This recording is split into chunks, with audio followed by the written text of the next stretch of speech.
Vous écoutez On lit pour vous. « 25 ans, une bascule. Pourquoi les cellules CAR-T pourraient changer durablement l'histoire du cancer? Un texte de Véronique Molena, paru le 18 juillet 2026 dans Futura Science. Et si l'on ne combattait plus le cancer directement, mais en transformant nos propres cellules immunitaires en chasseurs de tumeurs? Les thérapies CAR-T ont déjà permis des rémissions spectaculaires chez des patients condamnés à court terme et ouvrent aujourd'hui la voie à une nouvelle génération de traitements contre les cancers du sang et peut-être demain contre les tumeurs solides. Une révolution médicale qui pourrait changer durablement l'histoire de la cancérologie. C'est une découverte majeure qui ouvre un nouveau chapitre de la cancérologie, un moyen complètement nouveau de traiter le cancer. L'idée est très simple. Transformer certaines cellules de notre système immunitaire, les lymphocytes T, en véritables killers de cellules cancéreuses. Le nom de ces cellules guerrières, CAR-T, pour Chimeric Antigenic Receptor-T. Avec ce traitement révolutionnaire, il ne s'agit plus de cibler les cellules cancéreuses, comme le font la chimiothérapie, la radiothérapie et la chirurgie, mais les cellules immunitaires pour les activer afin qu'elles détruisent naturellement les cellules cancéreuses. Une excellente nouvelle pour la lutte contre une maladie qui concerne aujourd'hui près de 4 millions de Français et plus de 430 000 nouvelles personnes chaque année. Doter les lymphocytes de capacités de détection et de destruction high-tech. Habituellement, les lymphocytes T sont des cellules capables de reconnaître et de neutraliser les bactéries et les virus. Ils peuvent aussi détecter des cellules humaines dysfonctionnelles, notamment les cellules cancéreuses. Malheureusement, la plupart du temps, ces dernières possèdent une arme redoutable pour échapper aux lymphocytes. Un système qui, en brouillant le radar des lymphocytes, leur permet de devenir invisibles au système immunitaire. À partir des années 1980, plusieurs équipes de chercheurs vont travailler à l'introduction à la surface des lymphocytes T de structures moléculaires dites chimères, capables à la fois de reconnaître spécifiquement les antigènes des cellules cancéreuses et d'activer les lymphocytes T. Ce sont ces structures moléculaires hybrides associant des éléments d'un anticorps à ceux du récepteur des lymphocytes T qui sont nommés Chimeric Antigenic Receptor, CAR. Elles sont composées d'une tête située à l'extérieur du lymphocyte composée d'un fragment d'anticorps ciblant spécifiquement un antigène de cellules tumorales, d'un ventre, la partie enchâssée dans la membrane des lymphocytes, d'une queue nichée à l'intérieur des cellules ayant pour rôle d'activer les capacités destructrices des lymphocytes. C'est la structure de cette queue qui va occuper les chercheurs à partir du début des années 2000.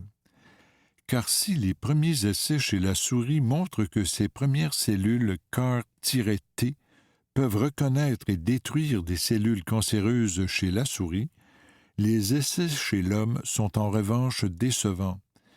Les lymphocytes disparaissent quelques semaines après l'injection, sans faire régresser significativement les tumeurs. À la recherche du meilleur booster, l'équipe de l'immunologiste Zelig Echard de l'Institut Weizmann des sciences en Israël va imaginer, en 2001, la première des deux pièces de la queue appelée CD3 qui a un rôle de co-stimulation. Elle va permettre aux cellules CAR-T, une fois qu'elles ont touché les cellules cancéreuses, de s'activer pour les détruire. Pour que les cellules CAR-T ne meurent pas et soient moins fragiles, Michel Sadelain et son équipe du Memorial Sloan Kettering Cancer Center, MSKCC, à New York, ajoutent, en 2002, un deuxième élément de co-stimulation appelé CD28. En 2004, c'est au tour de Dario Campana de l'hôpital St. Jude de Memphis d'en mettre au point un autre qu'il nomme 4-1BB et qui permet une persistance encore plus longue des cellules CAR-T. Quand une de ces deux dernières pièces est greffée sur le récepteur chimérique, les cellules CAR-T peuvent se multiplier et persister suffisamment longtemps pour éliminer les tumeurs. La mise au point des facteurs de co-stimulation permet un tournant décisif. En effet, les récepteurs de deuxième génération offrent aux cellules CAR-T les signaux nécessaires pour survivre, se multiplier et maintenir leur activité antitumorale chez les patients. Des effets bluffants sur les cancers du sang. En 2010, les premiers essais cliniques chez l'homme sont lancés et montrent des rémissions spectaculaires chez des patients atteints de leucémie et de lymphome réfractaire. Les cellules CAR-T se multiplient massivement après leur injection et parviennent à persister plusieurs mois, voire plusieurs années. Aujourd'hui, cette stratégie d'immunothérapie a radicalement transformé la prise en charge de plusieurs cancers du sang. Dans plusieurs cas de leucémie aiguë lymphoblastique, pour certains lymphomes B et pour le myélome multiple, l'approche avec les cellules CAR-T produit aujourd'hui des réponses impressionnantes, y compris chez des patients qui ont déjà bénéficié de traitements lourds. On assiste ainsi à des rémissions prolongées et même des guérisons de patients qui étaient condamnés à court terme. 2 bémols cependant. D'abord, ces thérapies coûtent encore très cher, autour de 300 000 € en Europe et de 450 000 $ aux États-Unis. Ensuite, il existe des effets indésirables parfois graves. C'est le cas du syndrome de relargage de cytokines, une inflammation systémique qui peut interférer avec certaines fonctions corporelles de l'organisme, mais que les médecins connaissent et savent désormais prévenir. Le saviez-vous? L'administration d'un traitement à base de cellules CAR-T se fait en plusieurs étapes. On prélève les lymphocytes T du patient par aphérèse. On les envoie dans un laboratoire de production de cellules CAR-T, comme le laboratoire américain Kite, situé à Amsterdam, aux Pays-Bas. À l'aide d'un vecteur viral, le personnel du laboratoire introduit l'ADN du récepteur chimérique, CAR, dans les lymphocytes T. Les cellules immunitaires vont alors produire ces récepteurs conçus pour reconnaître spécifiquement un antigène de la tumeur. Ces récepteurs vont alors s'enchâsser dans la membrane des lymphocytes T. Les cellules CAR-T sont mises en culture in vitro afin qu'elles se multiplient, puis sont renvoyées à l'hôpital où se trouve le patient.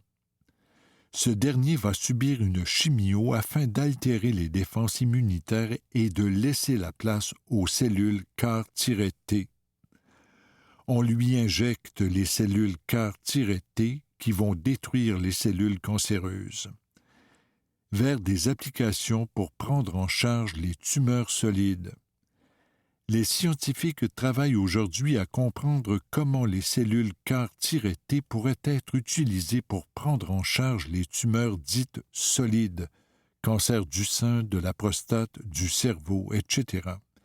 Mais le chemin est plus ardu que pour les cancers du sang. Pourquoi? D'abord, parce qu'à la différence des cellules cancéreuses du sang, les cellules des tumeurs solides ne sont pas uniformes et n'expriment pas toutes les mêmes cibles à leur surface.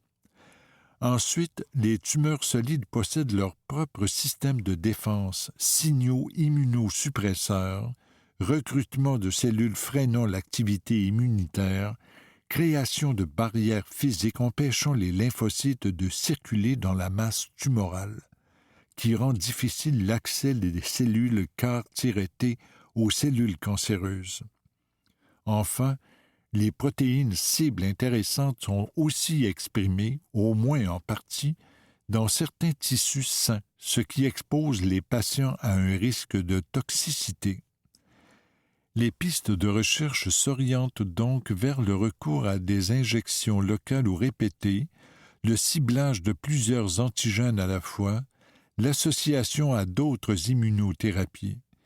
Mais les premiers résultats publiés en 2024 dans New England Journal of Medicine sont là, puisqu'une étude de phase 1 a montré l'efficacité assez spectaculaire de cellules CAR-T bivalentes sur le glioblastome, un cancer du cerveau fréquent et difficile à traiter en cas de rechute, et un autre essai clinique publié dans The Lancet en 2025 a mis en évidence des effets positifs des cellules CAR-T sur certains cancers de l'estomac et de la jonction gastro-ésophagienne. Des résultats prometteurs, donc, mais qui doivent encore franchir l'étape de la démonstration d'une efficacité durable et reproductible. L'aventure ne fait que commencer. À retenir, 1. Les cellules CAR-T sont des lymphocytes T génétiquement modifiés capables de reconnaître spécifiquement les cellules cancéreuses et de les détruire. 2. Cette approche cible le système immunitaire plutôt que la tumeur elle-même. Une stratégie radicalement différente de la chirurgie, de la radiothérapie ou de la chimiothérapie. 3. Les résultats sont déjà majeurs dans plusieurs cancers du sang, leucémie aiguë, lymphome B et myélome multiple montrent des rémissions prolongées parfois assimilées à des guérisons. 4. Des limites importantes subsistent. Le coût reste très élevé et certains effets indésirables, comme le syndrome de relargage de cytokines, nécessitent une surveillance spécialisée. C'était 25 ans, une bascule. Pourquoi les cellules CAR-T pourraient changer durablement l'histoire du cancer? Un texte de Véronique Molena, paru le 18 juillet 2026 dans Futura Science.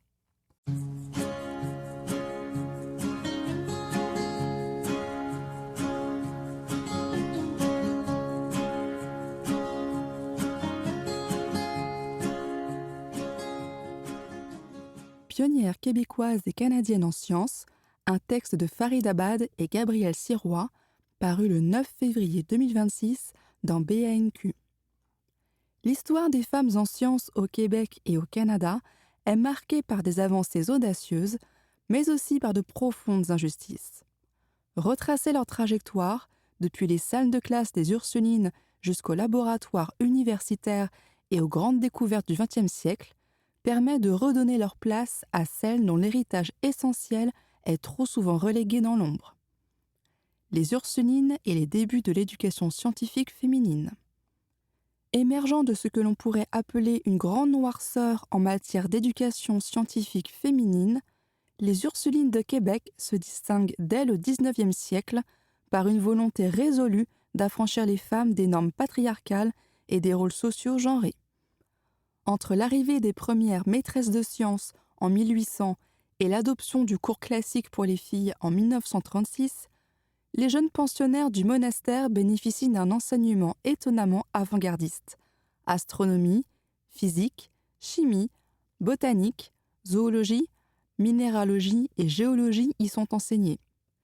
Ces nouveaux cours ont pour but d'attirer les élites francophones et anglophones, mais aussi de nourrir la curiosité intellectuelle des élèves et de leur offrir une formation pratique et solide, quoiqu'encore modeste.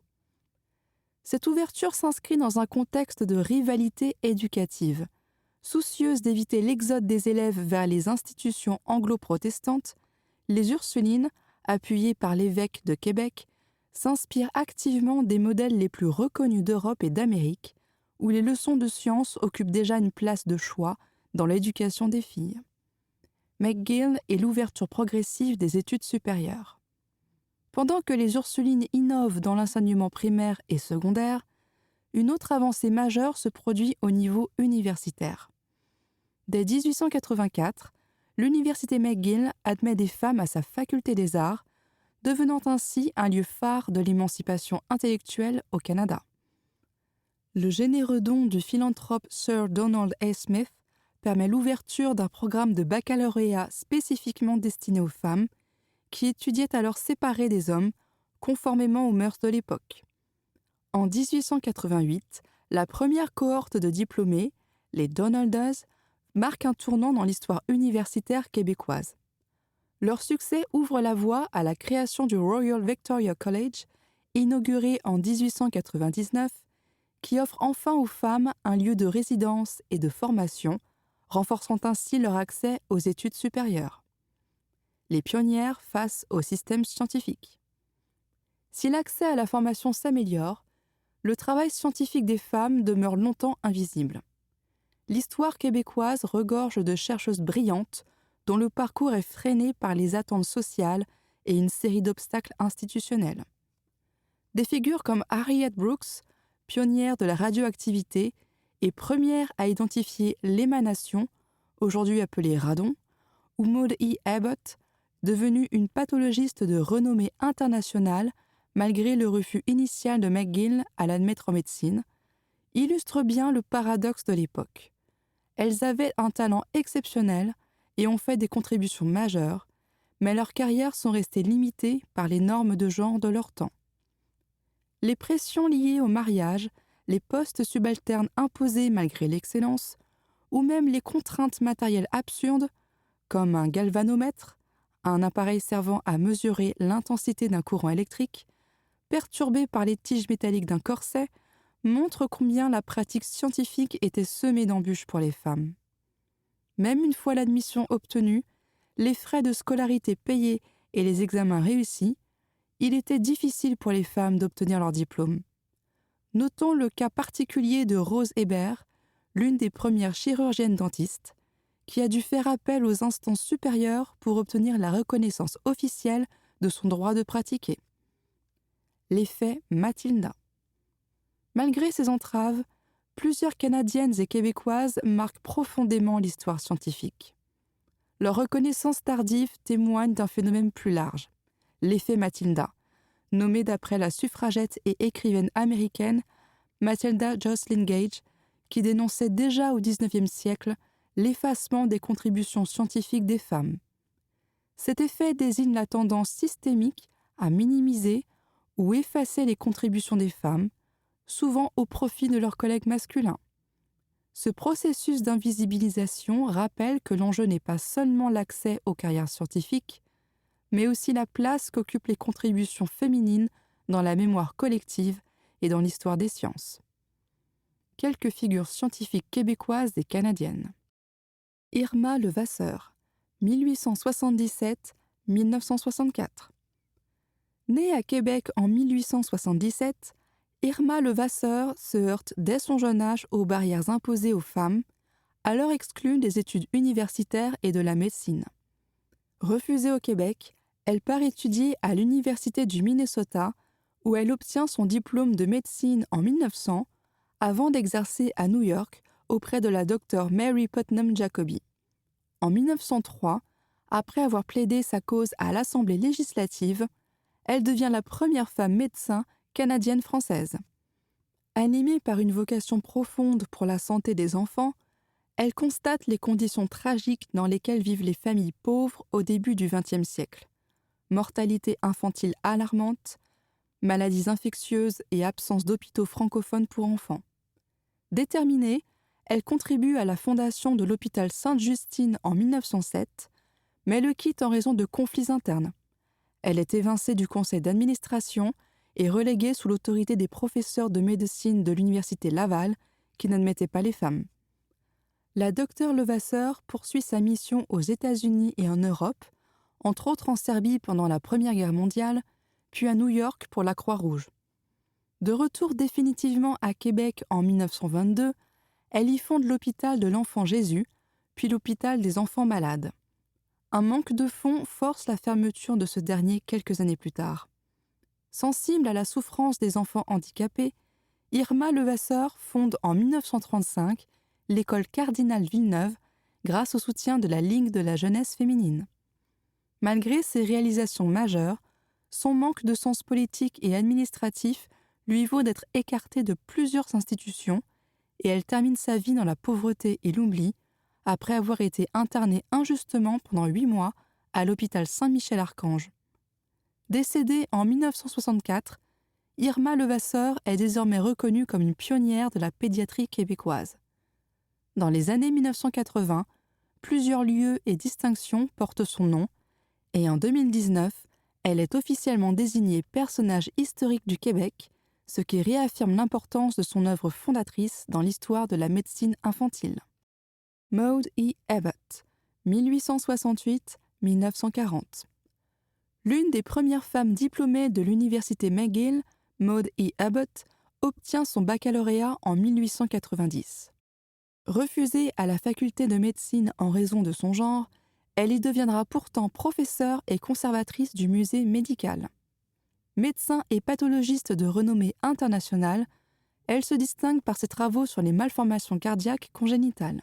Son Atlas of Congenital Cardiac Disease, publié en 1936, demeure une référence encore citée aujourd'hui. Frances Oldham Kelsey, 1914-2015.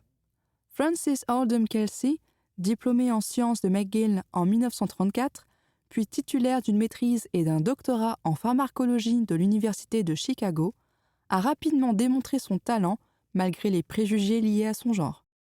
Après avoir travaillé sur des médicaments synthétiques contre la malaria, enseigné, obtenu un diplôme de médecine, s'être mariée et avoir eu 2 filles, elle s'installe à Washington en 1960 pour joindre la Food and Drug Administration.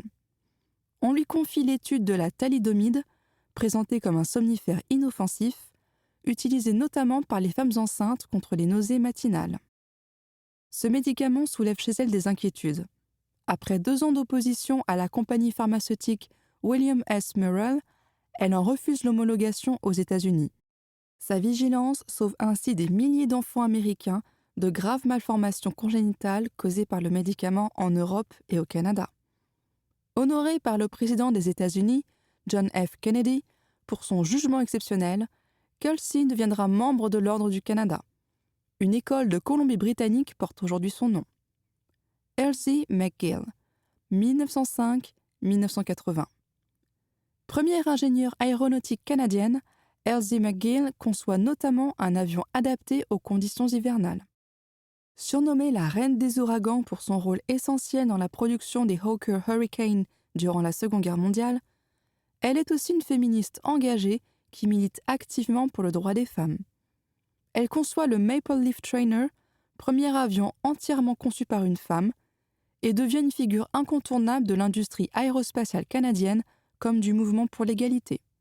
Héroïne nationale, elle est intronisée au Panthéon canadien des sciences et du génie en 1992. De l'audace pédagogique des Ursulines à l'ouverture graduelle des études supérieures, l'histoire des femmes en sciences au Québec et au Canada, marquée par des fractures, n'est pas linéaire. Raconter la vie des pionnières est un acte de justice historique. Leur mémoire se transmet par des distinctions, des lieux qui portent leur nom, ainsi que par des livres, des films et des expositions qui rendent enfin visible leur contribution. C'était Pionnières québécoises et canadiennes en sciences, un texte de Farida Abad et Gabriel Sirois, paru le 9 février 2026 dans BANQ.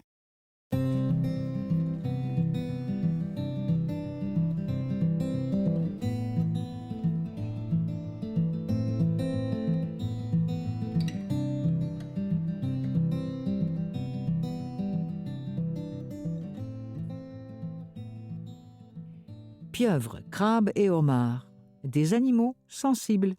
Un texte de la rédaction paru le 5 décembre 2021 dans Québec Science. La Grande-Bretagne vient d'inclure dans ses lois que certains invertébrés puissent souffrir, être malheureux, tristes ou joyeux. Un homard souffre-t-il quand on le met dans l'eau bouillante ? De plus en plus d'études scientifiques font pencher la balance vers le oui. Si bien qu'au Royaume-Uni, les homards, mais aussi les pieuvres et les crabes, sont maintenant officiellement reconnus comme des êtres doués de sensibilité. En d'autres mots, la loi admet que ces animaux éprouvent des sentiments. Pas seulement la douleur, mais aussi le plaisir, la faim, la joie, le confort, la colère ou encore l'excitation, tout comme ton chat ou ton chien. Cette décision fait suite à la publication d'une étude indépendante publiée par la London School of Economics, une université britannique. Dans leur rapport, les auteurs ont développé 8 critères afin d'explorer la sensation de douleur chez les animaux invertébrés.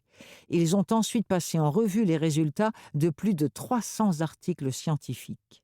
De là, les auteurs ont établi qu'il existe des preuves très solides que les céphalopodes, pieuvres, calmars, sèches, sont des animaux sensibles. Pour les crustacés décapodes, dont font partie les crabes et les homards, les preuves sont considérées comme solides. Au niveau mondial, il existe des lois contre la cruauté animale qui obligent par exemple à abattre les animaux d'élevage selon des conditions qui limitent leur souffrance. Les invertébrés sont toutefois souvent exclus de ces lois. Pourtant, l'intelligence des céphalopodes égale, voire surpasse, celle de certains vertébrés. Par exemple, la pieuvre possède 50 millions de neurones, soit environ autant qu'un chien ou un chat. Ces animaux ne cessent d'étonner les chercheurs. Ils peuvent se camoufler et communiquer en changeant de couleur, anticiper, apprendre, se rappeler. Concrètement, le fait de reconnaître ces invertébrés comme sensibles permettra de mieux réguler les activités qui affectent le bien-être de ces animaux dans le futur. Par exemple, les auteurs recommandent d'interdire la vente de ces animaux à des personnes non qualifiées lorsqu'ils sont encore vivants et de considérer des techniques d'abattage plus humains.